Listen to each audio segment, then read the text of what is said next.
Hello friends, I am Dipanshi Sharma. Welcome to my YouTube channel Genius Dipanshi and I am doing well. Today I will discuss order by keyword in MySQL. Order by का basically क्या use होता है? Order by keyword is used to sort the result in an ascending or descending order and by default it sets the code in an ascending order. अगर आपने कोई भी order by नहीं लगाया तो बाय डिफॉल्ट असेंडिंग ऑर्डर में लेता है, बट अगर आप चाहे तो डिसेंडिंग ऑर्डर में ले तो उसके लिए कीवर्ड होता है DESC कीवर्ड, और असेंडिंग ऑर्डर के लिए कीवर्ड होता है ASC।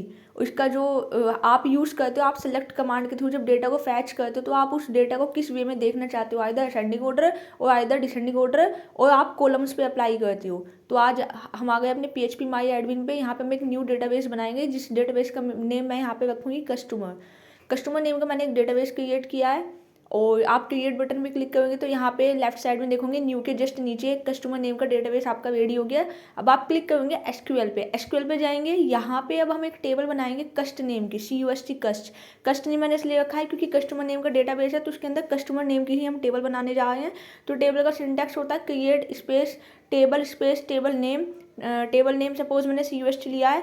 देन इसके बाद इसके अंदर हम अपनी कॉलम्स डालेंगे। कॉलम्स को डालने के लिए कॉलम्स का नेम और उसका डेटा टाइप, सपोज मैंने फर्स्ट कॉलम लिया है आईडी मैंने इंटीजर टाइप की लिया है। देन मैंने इसके बाद नेम लिया है, नेम मैंने वैगैर लिया है। इसका साइज हम लेंगे 50। तो मेरे पास 2 कॉलम हो गए। देन इसके बाद हम एक लेंगे कंट्री आपका एक कॉलम है और इसका जो डेटा टाइप है वो है वैगैर, जिसका साइज हम यहाँ पे ले लेंगे 30। आप 50 भी ले सकते हैं लेकिन मैं 30 ही लूँगी। देन इसके बाद आप गो बटन पे क्लिक करोगे तो आपकी एक टेबल क्रिएट हो जाएगी कस्ट नेम की, जिसके अंदर आपके 3 कॉलम्स होंगी, आईडी, नेम एंड कंट्री। तो यहाँ पे जब आप लेफ्ट साइड में देखोगे डेटाबेस में कस्टमर को ओपन करोगे, यहाँ पे आपकी एक टेबल बन गई। आपने इस पर क्लिक किया कस्ट पे तो आपका देखिए टेबल का स्ट्रक्चर बन के रेडी हो गया। अब बात करते हैं मुझे इस टेबल के अंदर डेटा को इंसर्ट करना है। तो इंसर्ट करने के लिए आपके पास कमांड होती है इंसर्ट कमांड। तो इंसर्ट इनटू कस्ट वैल्यूज, और वैल्यूज के अंदर आप अपने कॉलम्स के लिए वैल्यू डालूंगे। जैसे कि आपका जो है जो फर्स्ट कॉलम था वो इंटीजर टाइप का था तो आपने उसमें इंटीजर टाइप वैल्यू डाली 1001। आपका जो सेकंड कॉलम था नेम आपका वैरिएबल टाइप का था जिसके अंदर वेरिएबल प्लस कैरेक्टर्स होने चाहिए। तो मैंने यहाँ पे नेम डाल दिया सिंगल कोट्स में गौरव, और इसमें यहाँ पे कंट्री का नेम आना चाहिए था इंडिया। अब मैंने ना यहाँ पे एक छोटी सी मिस्टेक क्या कर दी, मैंने जो कंट्री का नेम है वो भी मैंने वैरिएबल टाइप का लिया था तो मुझे उसको भी सिंगल कोट्स में ही डालना था इंडिया को, बट मैंने ऐसे ही डाल दिया। अब देखना बाद में एरर आएगी, तो मैं पहले इसको कॉपी पेस्ट कर लेती हूँ क्योंकि मैं चाहती हूँ कि मल्टीपल डेटा एक ही बार में आपका रिकॉर्ड हो जाए या इंसर्ट हो जाए आपके टेबल के अंदर। तो मैंने फर्स्ट वाली वो को कंप्लीट यहाँ पे कॉपी करके नीचे पेस्ट कर लिया। यहाँ पे 8 टाइम्स कंप्लीट आपकी जो है 8 इंसर्ट कमांड चलेंगी। और सबसे पहले मैंने यहाँ पे नेम्स चेंज किए हैं, जैसे कि गौरव हो गया, हिमांशु हो गया, श्रेया हो गया, तविशा हो गया।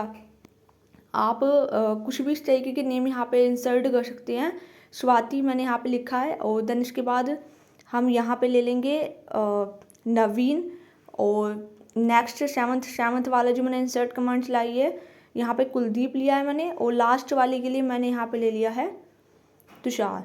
अब इस तरीके से यहाँ पे आप कंट्री के नेम्स चेंज कर सकते हैं, जैसे कि ऑस्ट्रेलिया ले लो, कनाडा ले लो, लंदन ले लो, UK ले लो, अमेरिका, इंडिया, सिंगापुर, जो भी आपको बेस्ट लगे कंट्री का नेम एज पर योर चॉइस। आप यहाँ पे कंट्री नेम्स चेंज कर लीजिए, नेम चेंज कर लीजिए, और आईडी भी चेंज होगी। आईडी में आप 1001 से लेके 1008 तक आईडी ले लो। तो इस तरीके से आपने डेटा अपने अकॉर्डिंगली मतलब सेट कर लिया। आपको जो भी डेटा इसके अंदर फिल्ड करना है, आपको नेम नहीं इतने बड़े लेने, आप ले लो ABCDEFGHIJKL। आपको सपोज आईडी इतनी बड़ी नहीं चाहिए तो आप ले लो 1 2 3 4 5 6 समझने के लिए। और अगर आपको जो कंट्री है वो भी आप बहुत शॉर्ट में ले सकते हो, जैसे कि UK, US, GZ भी मीन्स गाजियाबाद, इस तरीके से। तो अब इसके बाद हम जब इसको गो बटन पे क्लिक करेंगे ना तो यहाँ पे एक एरर आ जाएगी। ठीक है, वो एरर इसलिए होगी क्योंकि आपने जो कंट्री के जो भी नेम्स लिए वो आपने सिंगल कोट्स में नहीं लिए। जब भी आपको कोई भी अल्फ़ाबेटिकल नेम्स डालने होते हैं तो आपको उसको सिंगल कोट्स में लेना होता है। जैसे कि इसमें लिख दिया ना इसने इंडिया फील्ड को, पहले इसने फर्स्ट लाइन में एरर दिया है ना। अब आप फर्स्ट लाइन ठीक कर लोगे, उसी तरीके से आपको सारी लाइन्स में सिंगल कोट्स लगाना पड़ेगा कंट्री वाले कॉलम्स के लिए, जो भी आपने वैल्यू असाइन करी है कंट्री कॉलम को उसके लिए। और जब आप गो बटन पे क्लिक करोगे ना तो अब यहाँ पे ऐसे मल्टीपल रो एक साथ इंसर्ट हो जाएंगी। और जब आप टेबल पे जाओगे क्लिक करके तो आपके टेबल में सारा डेटा आपको शो होगा। अब जो हमारा ऑर्डर बाय कीवर्ड का काम है वो मैं आपको समझा देती हूँ। जैसे जब आपके पास एक टेबल हो, टेबल में डेटा भी हो आपके पास, और आपको टेबल का जो डेटा है आपको उसको फैच करना है। किसी पर्टिकुलर कॉलम पे आप ऑर्डर बाय लगा सकते हो, एक से ज़्यादा कॉलम पे भी आप ऑर्डर बाय लगा सकते हो। मान लो एक कॉलम को आपने असेंडिंग ऑर्डर में चाहिए, आपको दूसरी कॉलम डिसेंडिंग ऑर्डर में चाहिए, तो आप ग्रुप यहाँ पे ऑर्डर बाय का इस तरीके से यूज़ कर सकते हो। और अगर आप कोई भी ऑर्डर बाय नहीं लगाते हो तो बाय डिफॉल्ट असेंडिंग ऑर्डर में ही आता है। अब आपको यहाँ पे डेटा आ गया है आईडी, नेम और कंट्री कॉलम्स के अंदर, मतलब आपकी मल्टीपल जो 8 रोज थी वो आपकी यहाँ पे बन गई है। अब मुझे ऑर्डर बाय क्वेरी चलानी है, तो अब मैं यहाँ पे यूज़ करूँगी सिलेक्ट कमांड, क्योंकि सिलेक्ट कमांड के थ्रू ही आप डेटा को फैच कर सकते हो। तो यहाँ पे लिखा मैंने सिलेक्ट स्टार फ्रॉम कस्ट ऑर्डर बाय कंट्री।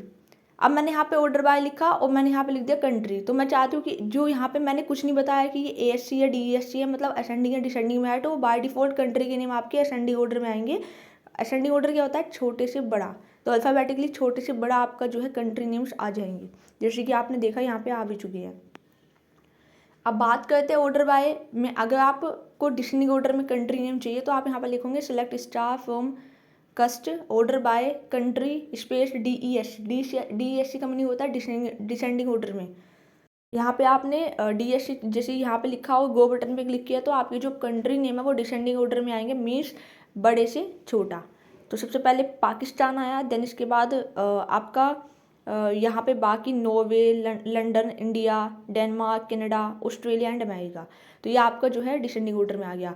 और सपोज अगर आप चाहते हो कि आपकी एक से ज़्यादा कॉलम पे आप अप्लाई करना चाहते हो ऑर्डर बाय, तो यहाँ पे लिखो select star from table name order by. मान लो आपको कंट्री को सपोज करना है, यहाँ पे आपको कंट्री को करना है और यहाँ पे आपको नेम को करना है। तो ये आपका ऑर्डर बाय जो आपकी कंट्री और नेम है वो दोनों आपकी यहाँ पे देखिए अप्लाई हो गया है ऑर्डर बाय। आपकी country by default ascending order में आएगी और जो आपकी ये नेम है वो भी आपके असेंडिंग ऑर्डर में आएंगे। आप जब नेम पे क्लिक करोगे तो वो आपका ऑर्डर बाय की कंडीशन को चूज़ कर लेगा। यहाँ पे आप क्लिक करके देखना, जैसे जो नेम आपका कॉलम है आप वहाँ पे जाना है ऐसे कर्सर को लेके। जब आप वहाँ पे जाओगे तो उसमें लिखा होगा कि इस पर ऑर्डर बाय अप्लाई हुआ है, आपकी कंट्री पे भी हुआ है। देखिए यहाँ पे एक आपको दिख भी रहा है सिंबल, तो जब आप इस पर क्लिक करोगे तो आपको दिखेगा। तो ऑर्डर बाय आपका 2 पे क्लिक मतलब 2 पे हुआ है, अगर आप चाहो तो 1 पे अप्लाई भी कर सकते हो।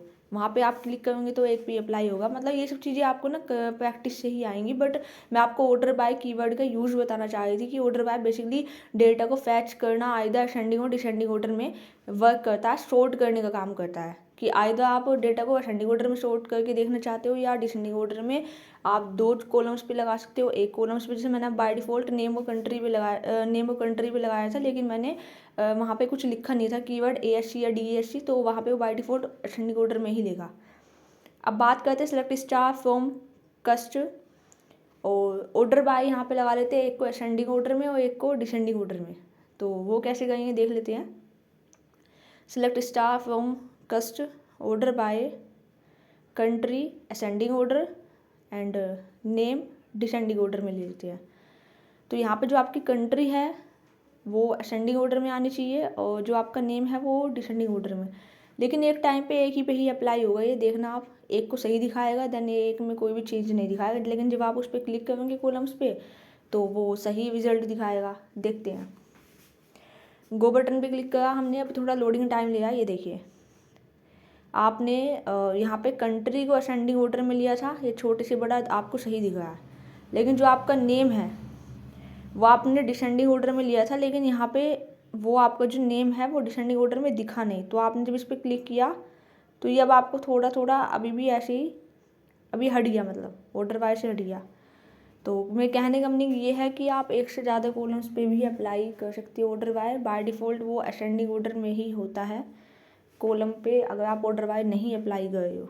ठीक है, तो मेरा जो पर्पस था आपको, जैसे क्वेड ऑपरेशन आपको अब आ ही गया है, तो अब आप क्वेड ऑपरेशन पे क्या क्या चीज़ें परफॉर्म कर सकते हो। आप डेटा को फैच करने के लिए क्या क्या कीवर्ड यूज़ करके डेटा को फैच कर सकते हो ऑप्टिमम वे में, जैसे कि ऑर्डर बाय है। अभी आपका आगे आप देखोगे लाइक कमांड है, ग्रुप बाय है, हैविंग क्लोज है, बहुत सारी चीज़ें है। जॉइंस है, जॉइंस का यूज़ करके आप 2 टेबल में से डेटा फैच करो या 4 टेबल में से डेटा फैच करो। तो it's all about the concept in MySQL. So if you have any concern, any question regarding this, you can text me in the comment section, because it's a very easy for understanding or learning the database in MySQL. Because इसमें आपका Quad operation के बाद जो चीज़ें आती है primary की, foreign की, जो भी आपका जॉइंस होते हैं, and having close group by like command in between, and so I hope you understand. So like, share and subscribe our channel Genius Dipanshi, and thank you for watching. And if you have any doubts, any questions, you can text me. I am available 24/7 for you in a comment. Have a great day.